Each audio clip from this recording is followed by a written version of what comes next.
día a día aprovecharlo cuando estamos aquí en la casa del Señor, aprovechar cuando estamos en la casa del Señor en esas adoraciones y, ¿verdad? Y no dejar que nada nos interrumpa adorarlo a Él. Aleluya. Así que tenemos entre nosotros una invitada o alguien que llegó entre nosotros y me parece que se llama Carmen, si no me equivoco. Ajá, bienvenida, Dios le bendiga. Aleluya. Qué bendición tenerle aquí con nosotros. Me parece que quien está a su lado ha visitado antes, ¿verdad? Qué lindo, amén. Qué lindo, porque me acuerdo que hablé con él hace un tiempito atrás y me dijo que estabas fuera y si no me equivoco usted es de Colombia. Ah, amén, tengo buena memoria. Aleluya. Lindo, así que otro aplauso. Qué bueno que él regresó, pero no solo, ahora vino con su compañera y nos gozamos que esté entre nosotros en este día. Aquí tenemos a Marta Reyes, que es una de nuestras líderes de Cali, Colombia. Aleluya. Qué lindo. Luego pues hablaremos con usted para conocer más, ¿verdad?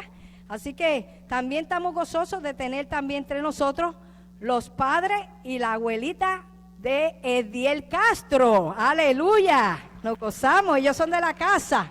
Lo que pasa es que viven casi 2 horas de aquí y ya le dije que vamos a orar para que hagan un tren de donde ellos viven. Ediel no lo sabe, pero a ellos se lo dije.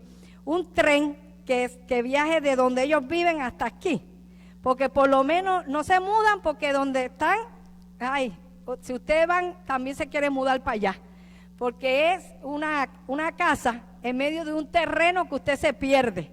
Y ellos lo han preparado con banquitos y todo y usted se sienta donde usted quiere. Y es algo tan así típico, como si usted estuviera en su país hispano, ¿verdad? Y no voy a decir Puerto Rico porque no voy a ser egoísta. Porque yo sé que en todos los países hispanos hay lugares que usted va y se siente como en el paraíso. ¿Cuántos dicen amén? ¿Verdad? Aunque sea algo semejante. Pues cuando usted va allí, usted se siente como que está ahí.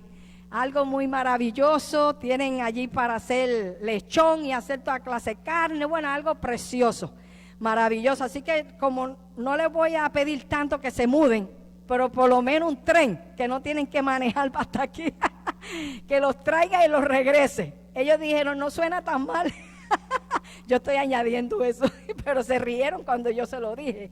Así que qué bueno, nos gozamos que estén con nosotros y son parte de nosotros también. Amén. Qué maravilloso. A ver si veo a alguien más que no ha estado con nosotros. Yo veo una parejita allí, no me dieron detalles de ellos. ¿Quiénes son? ¡Ay, santo! ¡Aleluya! Esa es de la de nosotros. Bendición, oh María. Qué bendición, mamá. Me gozo verte. Nuevamente, ella de nuestras miembros, para que ustedes, hermanos, no dejen de orar. Créanle al Señor. Hemos estado orando por nuestros hijos que están por ahí, pero en su tiempo ellos regresan a sus padres, ¿verdad que sí? Aleluya. Denle un aplauso al Señor, ¿verdad? Que Él es bueno y para siempre es su amor. Aleluya. Así que qué lindo, ¿verdad?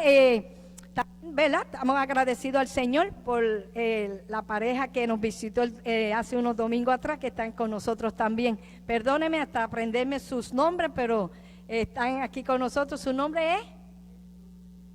Ajá, Héctor y Minerva, qué bueno. Nos gozamos que se regresan también con nosotros y estamos gozosos. Hay algunos fuera, ¿verdad? Como le dije, de vacaciones o están viendo familiares, otros están pues quebrantados de salud y no pueden estar con nosotros. Seguimos orando por la hermana Wilda Valle, ¿verdad? Vamos a seguir orando por ella para que Dios recupere y fortalezca su vida cada día. Vamos a seguir orando por Mamá Rosa. Fuimos a ver a Mamá Rosa. ¿Se acuerdan la mamá hermosa que siempre pasa con el pelito violeta? Por eso la conocen, ¿verdad? Pues ella, ¿verdad? Está en una condición que solo está esperando que el Señor la llame a estar con Él. Pero sabemos que todos estamos así, pero ella sí ha sido, ¿verdad?, notificada de que puede pasar. Pero nadie sabe, me muero yo primero, porque ella está, ayer hablé con ella y tenía un ánimo tremendo, aleluya. Así que Dios tiene el tiempo de nosotros, iglesia, amén. Pero sigamos orando por ella y por la familia también, amén. Damos gracias también por el hermano José Oyola, uno de nuestros adoradores que está entre nosotros, aleluya, que estuvo, ¿verdad?, una semanita quebrantado de salud, pero él mientras puede levantarse de la cama, no hay quien lo detenga en la casa, porque él dice que es mejor estar en la casa de Jehová que estar fuera de ella, ¿verdad que sí? Démosle un aplauso a mi José, que está con nosotros en este día también. Él es uno de los adoradores de la casa, gloria a Dios. Así que, hermano, Dios se sigue moviendo entre nosotros. Y estas adoraciones han preparado su corazón y el mío, su mente, para que la palabra que el Señor nos trae en este día a través de la doctora Carmen Acevedo es una palabra que estoy bien segura que va a administrar mi vida. ¿Cuántos dicen amén a eso? Porque es la palabra de Dios. Así que no deje que nada ni nadie le interrumpa a usted a oír lo que el Espíritu ha de decir a su iglesia, porque es la palabra de Dios viva que va a hablar a nuestros corazones. Pastora doctora Carmen Acevedo, pase por aquí y vamos a gozarnos a través de la palabra del Señor. Alabado sea Dios. Dios es bueno.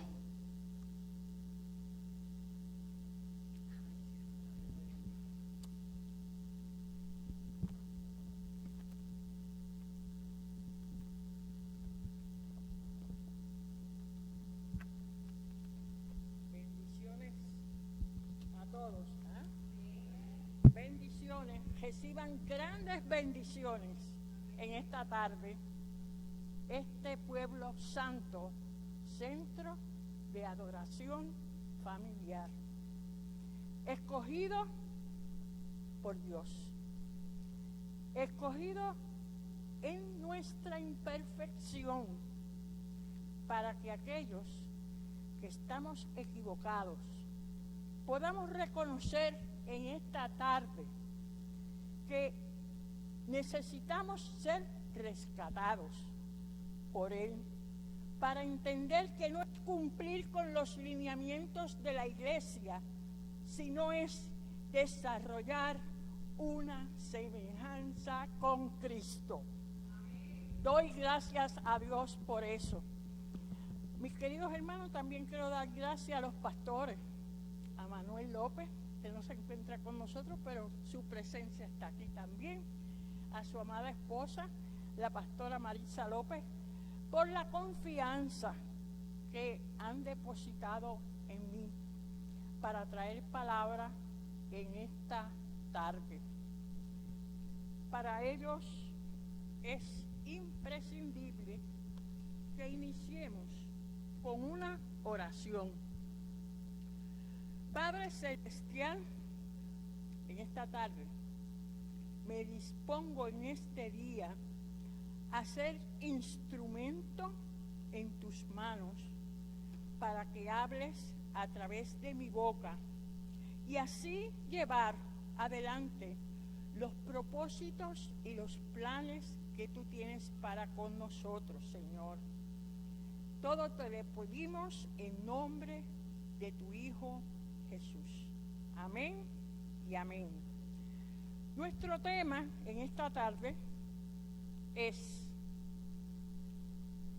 el siguiente: no al pecado. Somos santos.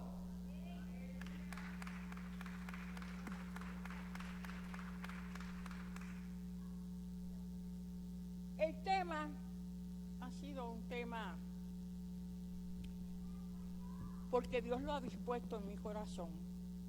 Dar unas pinceladas, iniciar procesos para hablar sobre el concepto de ser santo, el concepto de santificación, porque he observado que hablamos poco sobre eso.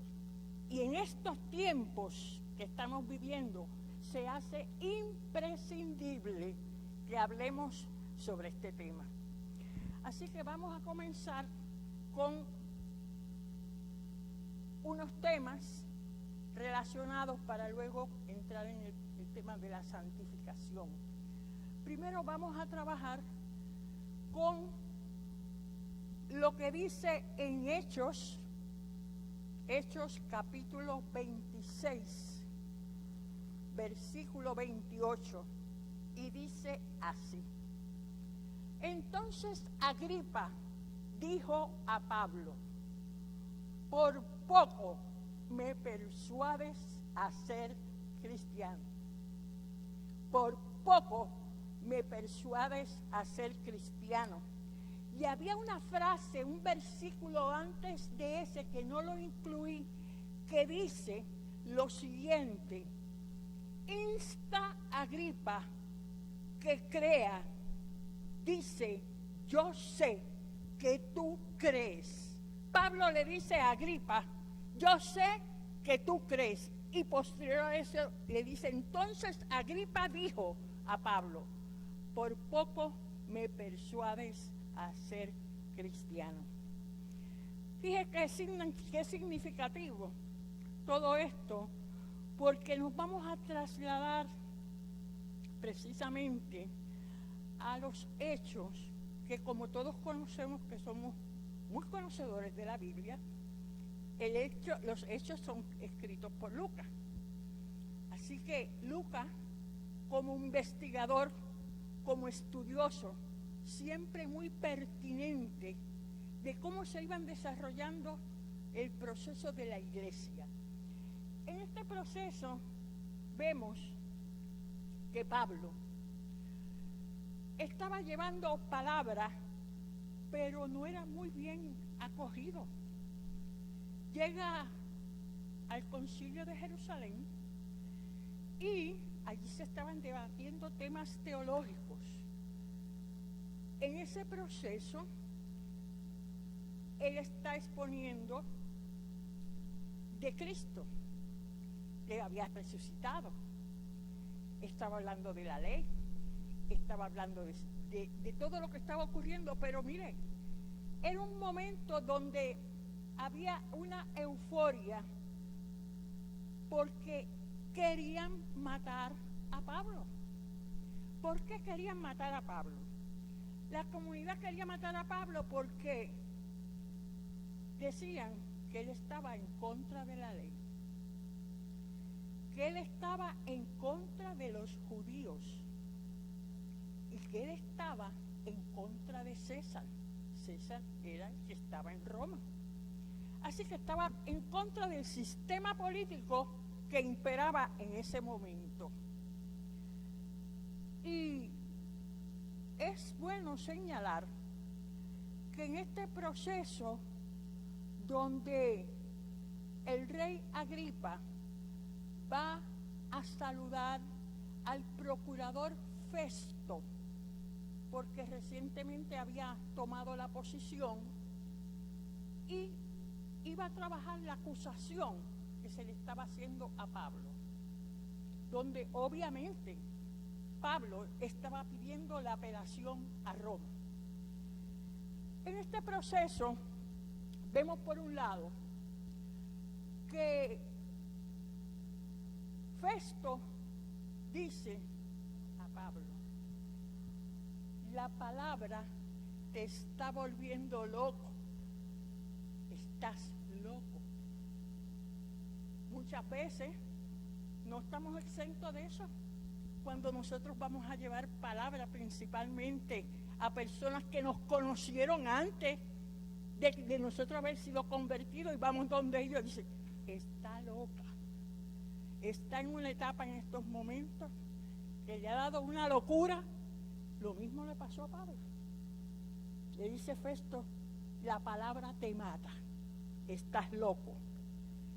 Por otro lado, viendo eso, el rey Agripa, quien se encuentra con su pareja Berenice, que que es su hermana, donde habían rumores para ese tiempo que mantenían una relación de pareja. Le hago el dato porque precisamente es la persona que cuando Pablo está exponiendo por juicio directo, cuando es este proceso que usted va al tribunal y por derecho propio usted va y expone, usted es su abogado. Esto hizo Pablo. Mientras está poniendo su conversión, cómo fue todo su proceso, y le hacen este tipo de señalamiento, y es aquí donde se expone, por un lado, el que dice, por poco me persuades a ser cristiano. Pero podríamos preguntarnos, ¿por qué es casi cristiano? ¿Habrá alguno aquí que pueda entenderse como casi cristiano? Reflexionemos sobre esto. Porque en este caso, él no se atrevió a decir que adoraba, porque él sí conocía y había escuchado de Cristo. El rey Agripa lo conocía, era un experto en las normas judías. Pero ¿qué ocurre? Si dice que se convierte al cristianismo, pues a lo mejor pierde la pareja que tiene al lado. No sabemos. O Festo, que dijo aquello, dice, el próximo loco es el rey Agripa. O sea, que ese temor de qué puedan decir de nosotros, si nosotros decimos que somos cristianos, en ocasiones podría preocuparnos en términos de nuestra posición y nuestro carácter. Por otro lado, viendo todo esto, observamos que para el año 1703, surgen unos movimientos en Inglaterra, donde surge el pensamiento, más bien un avivamiento, es la palabra, un avivamiento dirigido a los medios de gracia. Entendiéndose esto, lo que es la perfección cristiana, el concepto de santidad, el concepto de la justificación, regeneración y adopción. En este proceso, el evangelista John Wesley, quien funda la primera iglesia metodista en los Estados Unidos, inicia un proceso de avivamiento donde no es que lo saca de la manga, como decimos por ahí, está en la Biblia. Es el concepto de la santidad, el concepto de la santificación, que no es ese modelo que nosotros tradicionalmente entendemos como Santa María Teresa de Calcuta, o Santo San Pedro, o San Andrés. No, en esta nueva visión, nosotros somos santos. ¿Por qué? Porque somos escogidos de Dios. Así que ese concepto de lo que es santo comienza a cambiar a un modelo donde nosotros como pueblo, como el pueblo de Israel, se ve como un pueblo santo, como un pueblo escogido. Y presenta una predicación que tuvo un efecto bastante significativo para ese entonces, pero lo traigo para que ustedes vean la pertinencia entre ese momento de 1703 hasta 1790. ¿Y estamos en qué? En el 2023. Y la pertinencia es increíble. fíjense cómo él está hablando el casi cristiano. Y precisamente escoge la frase dicho por el rey Agripa: por poco me persuades a ser cristiano. Y aquí nos pregunta, ¿qué implica ser casi? No sé si ustedes recuerdan un programa de televisión que había de niños, donde le daban premio a los niños ganadores, y los niños que no ganaban le ponían casi ganador. ¿Cuántos recuerdan eso? Ese modelo precisamente del casi, ese concepto del casi, y decir casi cristiano. Para ese momento él dice, ¿qué está implicado en ser completamente cristiano?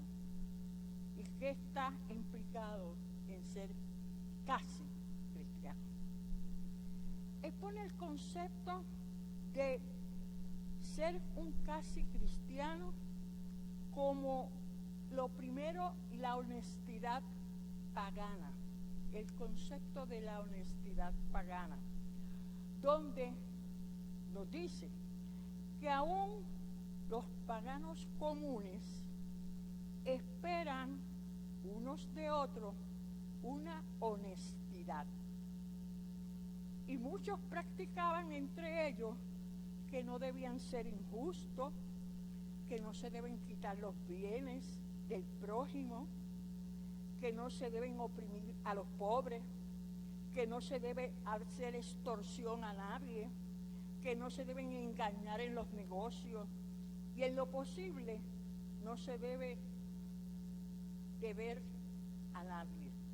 Ese último modelo está un poco difícil para el tiempo que estamos viviendo, de que no se deba nada a nadie, pero para eso luchamos, para poder lograr esa meta, Estos paganos comunes estimaban la verdad también y la justicia, y además de ello se esperaba cierto amor y ayuda mutua uno con los otros. La segunda cosa que implicaba el ser casi cristiano es el tener una forma de piedad. Pero escucharon eso, es tener una forma de piedad, de aquella piedad que es prescrita en el Evangelio de Cristo, el tener una apariencia constantemente usando los medios de gracia, esforzándose para actuar con seriedad de todo y que Dios es mi testigo.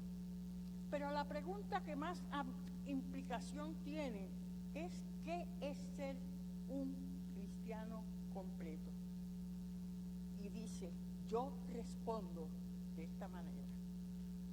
Primero, el amor a Dios, porque así dice su palabra: amarás al Señor tu Dios con todo tu corazón, con toda tu alma, con toda tu mente y con todas tus fuerzas. El segundo, que está implicado en ser un cristiano completo, es el amor al prójimo. Si alguien pregunta quién es mi prójimo, respondemos toda persona en el mundo, obviamente, sin exceptuar nuestros enemigos. Y dice así Pablo: el amor es sufrido, es benigno, no tiene envidia, no es jactancioso. El que ama a sí mismo es el último y el siervo de todos. El amor no hace nada indebido, todo para todo, no busca lo suyo, sino solamente el bien de los demás. El amor no se irrita. Hermanos, el amor no guarda rencor. El que tiene rencor tiene falta de amor. No es mal pensado. No se goza en la injusticia, sino que se goza en la verdad. Cubre todo, cree todo, espera todo y soporta todo. Algo más tenemos que considerar aparte de esto, aunque no se pueda separar de lo dicho, y es el concepto de la fe. Cosas muy excelentes se dicen de ella. Cada uno cree y dice el discípulo amado es nacido de Dios. Pero que nadie engañe a su propia alma. Debemos notar que la fe no produce. La fe que no produce arrepentimiento, amor y buenas obras no es fe verdadera, sino una fe muerta y diabólica. Pues aún los diablos creen que Dios nació de una virgen, que Él hizo toda clase de milagros, que Él sufrió, que Él ascendió al cielo, que está sentado a la diestra. Todo esto lo creen los diablos. Y todo lo que está escrito en el Antiguo y Nuevo Testamento, pero con toda esta fe, ellos no son más que diablos. Ellos permanecen en su estado condenado porque la falta es de una verdadera fe cristiana. La verdadera fe cristiana no es solo creer en las Sagradas Escrituras, son verdaderas, sino tener una confianza segura. Ahora, el que tiene fe, que purifica el corazón de orgullo, ira, deseo, injusticia, que lo llena todo con un amor más fuerte hacia Dios y hacia toda la humanidad. ¿Quiénes pueden testificar de esto, hermanos? Es la presencia de Dios ante quien el infierno y la destrucción están descubiertos. Y mucho más los corazones de los hombres, que cada uno pregunte a su propio corazón: ¿soy yo uno de ellos? ¿Practico yo tanta justicia y misericordia? Pero suponiendo que hiciste todo esto, que tienes buenas intenciones y los buenos deseos, ¿ya te hacen a ti un cristiano? Preguntémonos, ¿te hace a ti un cristiano? Pues hermano, de ninguna manera. Las intenciones no se cumplen. Alguien dijo, el camino al infierno está pavimentado con buenas intenciones. Entonces, permanece la pregunta más grande de todo: ¿está el corazón de Dios derramado en tu corazón? Puedes clamar: mi Dios y mi todo. Deseas nada más que a Él. Tú te deleitas en el Señor.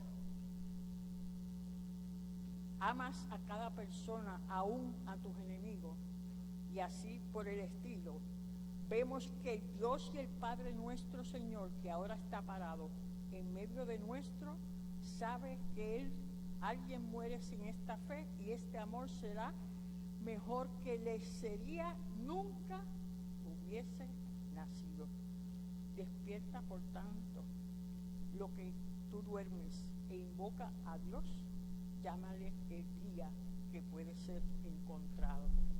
Vamos a comenzar con el versículo bíblico en Romanos 3:23 de Reina Valera, que dice así: por cuanto todos pecaron y están destituidos de la gloria de Dios, siendo justificados gratuitamente por su gracia, mediante la redención que es en Cristo Jesús, a quien Dios puso como propiciación por medio de la fe en su sangre, para manifestar su justicia a causa de haber pasado por ello, en su paciencia, los pecados pasados.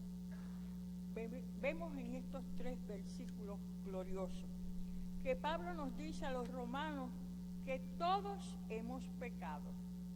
Por tanto, no fueron ellos nada más, tú y yo también. Por tanto, estamos destituidos de la gloria de Dios. Y así las cosas, para iniciar, vemos que en el libro de Génesis, capítulo 1, versículo 17, lo siguiente. Esto lo hacemos para contextualizar nuestra predicación.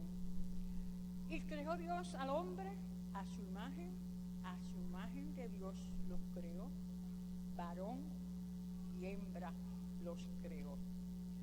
Dijo Dios: hagamos el hombre a nuestra imagen, conforme nuestra semejanza. Y creó Dios al hombre a su imagen. A imagen de Dios los creó, varón y hembra. Y aquí no dice que era conforme a sus sentimientos para determinar si era un hombre o una mujer, sino que dice varón y hembra. No es si se sentía mujer, si se sentía, siendo mujer se sentía hombre. Ese dilema que tenemos hoy en día no es lo que nos expone la Biblia, hermano. Tenemos que estar bien claros los tiempos que estamos viviendo. Pero en su libre albedrío, el hombre desobedece a Dios y se registra la transgresión de Adán y Eva, por lo que sufren la muerte espiritual, por lo que ellos y sus hijos fueron destituidos ¿de qué? De la presencia de Dios, física y espiritualmente. Esto ocasiona que la naturaleza del pecado se transmitiera a su descendencia. Veamos que los versículos antes e ideas nos dice lo siguiente que habíamos leído al inicio: por tanto, todos somos pecadores y fuimos destituidos de la gloria de Dios. Busqué la palabra gloria y me decían honra, me decían, pero encontré una que me conmovió. La palabra gloria, esa hermosura, perfección de la santidad. Fuimos separados de la hermosura de Dios, de esa santidad, de esa perfección de la santidad por el pecado. Solo Dios es glorioso, solo en Él existe la hermosura de la santidad, porque la gloria del hombre se convierte efímera. Pero Dios nos dice en Romanos 3, 24 y 25, siendo justificados gratuitamente por su gracia. O sea, que hemos sido justificados por la gracia de Dios. Y la gracia es algo inmerecido. Es un don de Dios, exclusivo de Dios. Y es a través de la gracia que nosotros somos justificados. Pero esa justificación, dice la Biblia, se hace mediante la redención que es en Cristo, a quien Dios puso como propiciación por medio de la fe. O sea, que es la fe el instrumento, el medio que hay para nosotros poder gozar de esa determinación que, siendo culpable, Dios nos hace libre a través de esa redención por la fe. Por la fe. Esto es que cuando somos justificados gratuitamente por la gracia de Dios, nuestros pecados son perdonados.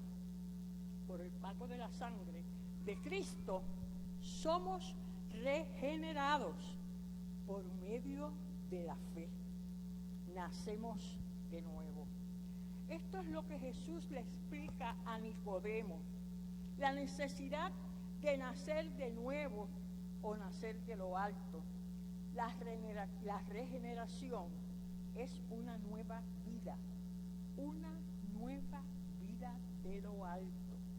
De hecho, en el contexto del Nuevo Testamento, los santos somos los que pertenecemos al cuerpo de Cristo, salvados por la gracia mediante la fe, creer en la obra redentora de Jesús. Pero esto no importa cuán bueno seas, cuánto te digan que tú eres bueno. tenemos que cambiar por dentro. Yo he escuchado señoras, mujeres, amigas, que dicen que ella va a la iglesia, pero su marido no va a la iglesia, pero él es bueno. Él es bueno. Así que en ese modelo tenemos que entender que esto no le hace copartícipe de la salvación, porque tienen que creer y tienen que tener fe. Y Pablo nos revela nuevamente que somos salvos por gracia, por medio de la fe. Tenemos que preguntarnos en esta tarde de hoy, ¿somos cristianos santos o pecadores? Después de ser justificados y durante el proceso de santificación, escuchen esto, que tiene lugar durante el resto de la vida de un creyente de la tierra. O sea, estamos hablando que el proceso de santificación es un proceso que se hace día a día, instante a instante, y experimentarán convicción y arrepentimiento cuando lo hagan. Es la mayor carga, es la mayor lucha, es la mayor pena del verdadero creyente que peca. Pablo escribió en Romanos 7, versículo 15, lo siguiente: porque lo que hago no lo entiendo, mi hermano, porque lo que hago no lo entiendo, pues no hago lo que quiero, sino lo que aborrezco, eso hago. No entiendo lo que pasa. Si hago lo que no quiero, estoy de acuerdo en que la ley es buena, dice Pablo. Ya no soy yo quien la lleva a cabo, sino el pecado que habita en mí. De hecho, no hago el bien que quiero, sino el mal que no quiero. Y si hago lo que no quiero, ya no soy yo quien lo hace, sino el pecado que habita en mí. Así que descubro esta ley, que cuando quiero hacer el bien me acompaña el mal, porque en lo íntimo de mi ser me deleito en la ley de Dios, porque me doy cuenta de que en los miembros de mi cuerpo hay otra ley, que es la ley del pecado. Esta ley lucha contra la ley de mi mente y me tiene cautivo. Soy un pobre miserable. Cuando leemos esto, tenemos que decirnos día a día qué es lo que está ocurriendo. Esto es una lucha continua, hermanos. Es como decía yo ayer a una persona. La persona es alcohólico y estábamos hablando y yo le dije, pero usted se entiende aún como alcohólico. Me dice, estoy luchando con él todos los días, porque así es. Los pecados nos atacan todos los días, porque aún Pablo lo está exponiendo. Esto es un proceso, y en ese proceso es una lucha entre la ley, que es el pecado, y lo que tú sabes que tienes que hacer. En esa lucha, esa es una lucha de la santificación que tenemos que vivir día a día. Este rescate no es por obedecer las leyes, como los judíos decían, ni por la conducta del hombre, sino por la obra de Cristo en la cruz. Pablo nos enseña que Jesús se hizo lo que nosotros somos. Pablo nos enseña que Jesús se hizo lo que nosotros somos. ¿Para qué? Para que pudiéramos ser lo que es Él. Qué hermoso. Para que nosotros podamos ser lo que es Él, Él vino primero a nosotros. Se hizo como nosotros, para que nosotros pudiésemos ser como Él es. Esa es nuestra lucha como cristianos día a día. La justificación se trata del perdón para que puedas venir a Dios. La justificación es inmediata, definitiva. Es un evento en el tribunal de justicia, ya que sucede como Cristo murió en la cruz una sola vez. La santificación, de otro lado, se trata para que puedas llegar a ser como Dios.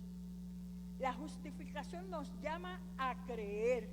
La justificación es algo que hace Dios. Hace Dios, la justificación nos llama justo. Pero la santificación es lo que hace Dios con nosotros. La santificación es lo que nos hace Dios con nosotros. Para transformarnos. Para parecernos más a Cristo. La santificación es una obra hermosa y transformadora. Es la presencia y el poder del Espíritu Santo. La perfección cristiana como santificación es necesaria, es inminente para la comprensión de la teología con la praxis. Y praxis es acción, con la experiencia, con la acción cristiana. Esto es que posterior a la regeneración, desde el momento de nuestro nacer nuevamente, en ese mismo momento gradual, obra la santificación para tomar lugar. Somos capacitados por el Espíritu a mortificar los deseos de la carne, del cuerpo y de nuestra naturaleza pecaminosa.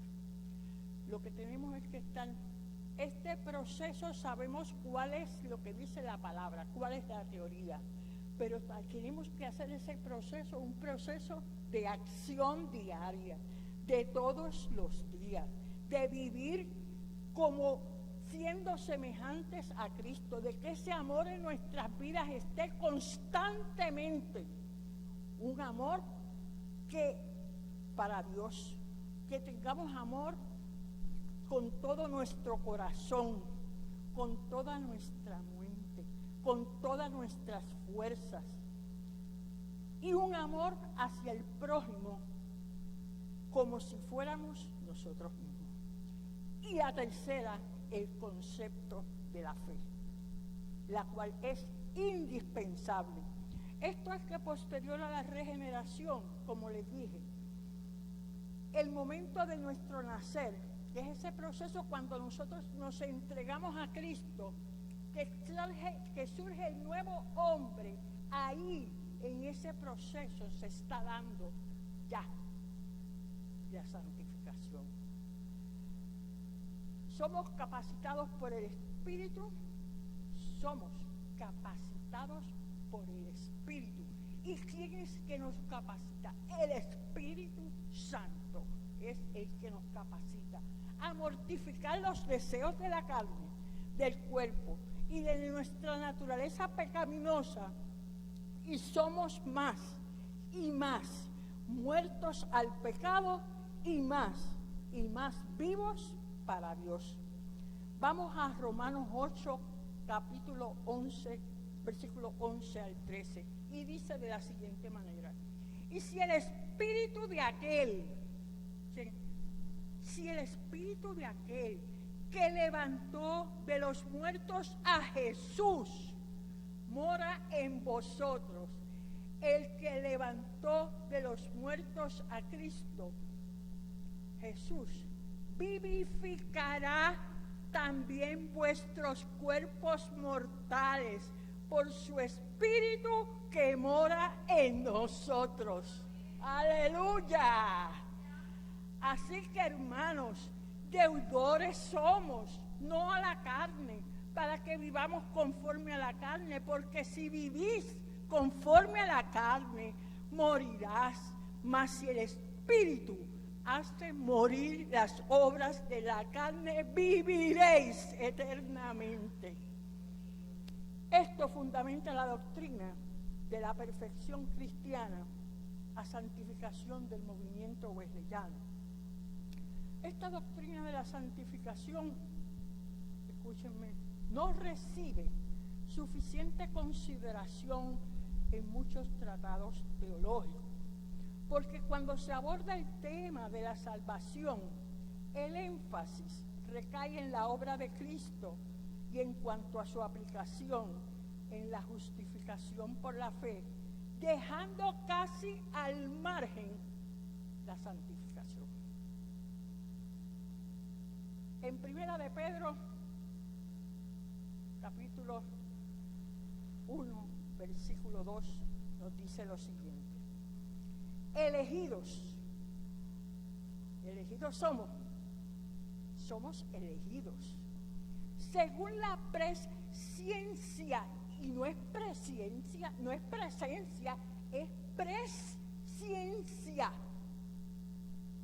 Eso es cuando Dios, una virtud de Dios, que ya Él sabe lo que va a ocurrir antes de que eso sea. Algunos atribuyen por ahí astrólogos que hacen esas cosas, que son clarividentes. Eso es falso. El único que tiene ese atributo de presciencia es Dios.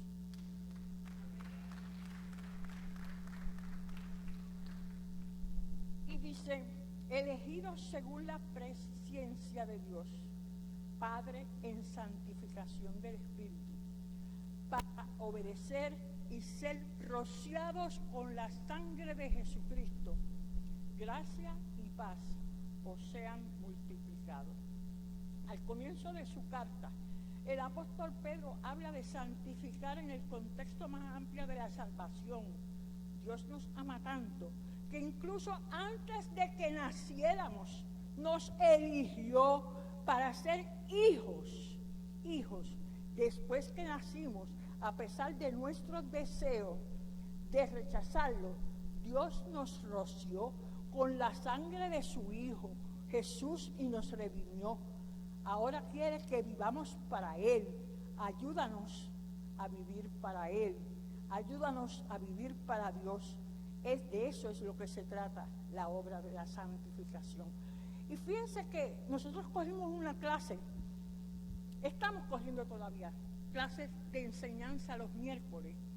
Y recuerdo un versículo tan hermoso, casi al inicio de Jeremías, cuando Dios le dice a Jeremías, y yo te conocí antes que te formases en el vientre de tu madre.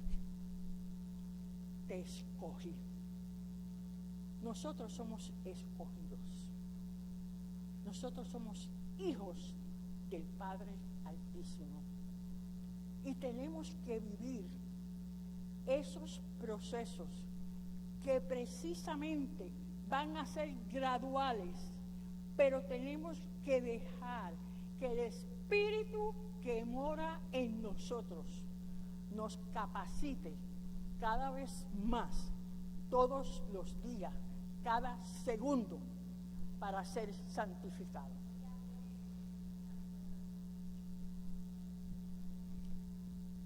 Wesley relaciona la fe como condición para la santificación y la perfección, al mismo tiempo que somos justificados. Dice así: si en ese mismo momento comienza la santificación, en el mismo momento que nacemos de nuevo, que nacemos de arriba del Espíritu, ese proceso de conversión, cuando nosotros nos transformamos en una nueva criatura, ahí mismo empieza el proceso de santificación. Hay un real cambio. Somos internamente renovados por el poder de Dios. Sentimos el amor de Dios derramado en nuestros corazones por el Espíritu que nos fue dado, produciendo amor en toda la humanidad, especialmente a los hijos de Dios expulsando el amor del mundo y el amor al placer, a la comodidad, al honor, el amor al dinero, junto con el orgullo, la ira, el amor propio o cualquier otra mala disposición. En otras palabras, mente terrenal sensual es cambiada a mente que fue de Cristo Jesús. Así pues, somos justificados por fe, así somos santificados por fe. La fe es la única condición de la justificación y también la única condición de la santificación. En otras palabras, nadie es justificado ni santificado hasta que cree por fe. Pablo concluye su primera carta a los tesalonicenses, la única referencia explícita en el Nuevo Testamento a la entera santificación. Tesalonicenses 5, versículos 23 y 24. Que el mismo Dios de paz os santifique por completo y todo vuestro ser, espíritu, alma y cuerpo sean guardados irreprochables para la venida de nuestro Señor Jesucristo. Y después de esta oración dice, Pablo añade una expresión de confianza: fiel es el que os llama, el cual también lo hará. La vida santa da testimonio al mundo de que Dios es real. Es la única influencia capaz de convencer al mundo de que necesita a Dios. La santificación no opera en ambientes protegidos. No podemos pensar que la palabra entera, en entera santificación, implique que no hay lugar para mayor progreso una vez que somos santificados. Sí, porque he escuchado que cuando la gente habla de la entera santificación es cuando ya están frente al Señor. No, que este proceso es un proceso de todos los días, que nos va a ir preparando a nosotros para que cuando lleguemos a la presencia del Señor, ya nosotros estemos enteramente santificados. Alabado sea el Señor. Esa es promesa. Ese es el trabajo que va a hacer el Espíritu Santo que mora en nosotros. Capacitarnos día a día para poderlo entender y poderlo realizar. Si estamos enteramente santificados, hermanos, tiene que ser evidente, se tiene que ver. No es que usted lo diga, es que se le note, no solo en la vida privada y personal, tiene que manifestarse en las esferas sociales, morales, culturales, económicas, políticas en nuestra vida. Todos tenemos la necesidad de un nuevo nacimiento espiritual, sin el cual seguiremos con nuestro estado pecaminoso. Veamos qué nos dice el Antiguo Testamento en torno a las necesidades del hombre. 1.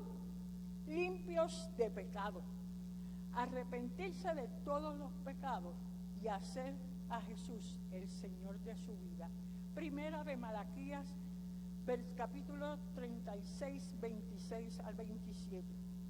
Esparciré sobre vosotros agua limpia y seréis limpiados de todas vuestras inmundicias y de todos vuestros ídolos los limpiaré. Pero Dios, en su infinita misericordia y gracia, nos proporciona el medio para convertir a un pecador en un santo. El medio es el Señor Jesucristo, que vino para dar su vida como rescate por muchos. Por tanto, si el hombre no es limpio de su pecado, su alma está condenada. De aquí que se desprende la primera necesidad de la vida del ser humano, y para ello debe arrepentirse de todos sus pecados. En esta mañana, hermanos, si no hemos tenido un verdadero arrepentimiento, piénselo detenidamente, porque estamos hablando de su salvación. Bien. Segunda, la necesidad de un nuevo corazón. Dice la palabra de Dios lo siguiente: os daré corazón nuevo y pondré espíritu nuevo dentro de vosotros, y quitaré de vuestra carne el corazón de piedra y os daré un corazón de carne. La Biblia nos enseña que el lugar donde se generan nuestros sentimientos e intenciones se traducen en acción en el corazón, así como el corazón engañoso. Vemos en Jeremías 17 capítulos del 9 al 10. Engañoso es el corazón, más que todas las cosas, y perverso. ¿Quién lo conocerá? Yo, Jehová, que escudriño la mente, que pruebo el corazón, para dar a cada uno según su camino, según el fruto de sus obras. El mismo Jesús lo enseñó en su parábola al sembrador, donde compara la semilla que cayó junto al camino con la palabra de Dios que llega a un corazón duro. Y en Mateo 13, 19 dice lo siguiente: cuando alguno oye la palabra del reino y no la entiende, viene el malo y arrebata lo que fue sembrado en su corazón. Este es el que fue sembrado junto al camino. También nos enseñó que del corazón nacen todas las intenciones que se convierten en acciones. Y si esto es malo, sus obras serán malas. Porque en Mateo capítulo 15, 19 dice: porque del corazón salen los malos pensamientos, los homicidios, los adulterios, las fornicaciones, los hurtos, los falsos testimonios, las blasfemias. Por tanto, la segunda necesidad que el hombre tiene es la de un nuevo corazón. El Señor promete en este pasaje de Ezequiel otorgar un nuevo corazón a los hombres, uno que lo haga sensible a su palabra y lo convierta. Exponemos pues que consideramos que no existe una jerarquía de santos, que todos pertenecemos a Cristo por fe. Somos santos y nadie es más santo que el otro.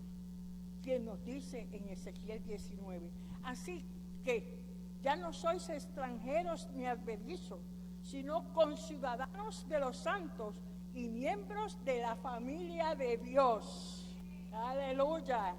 No somos santos porque hemos sido declarados santos por la iglesia, ni podemos forjar caminos hacia la santidad, porque una vez somos santos por la fe. Estamos llamados a ciertas acciones dignas de nuestra vocación como santos que somos de Dios. La palabra por completo no tiene que ver con la conclusión, sino con la inclusión de la obra santificadora de Dios. Él desea gobernar en todas las áreas de nuestra vida. No hay un área en la que Él no desee gobernar. No hablo aquí de un poder en términos preciados ni de una doctrina preferida.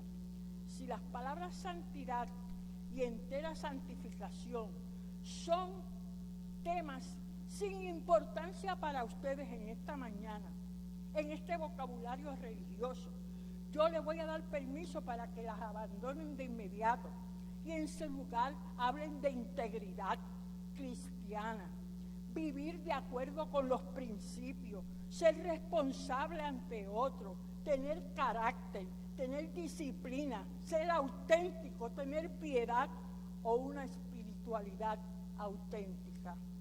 Cualquiera que sean las palabras que usemos, no piensen que pueden escoger los términos de su discipulado.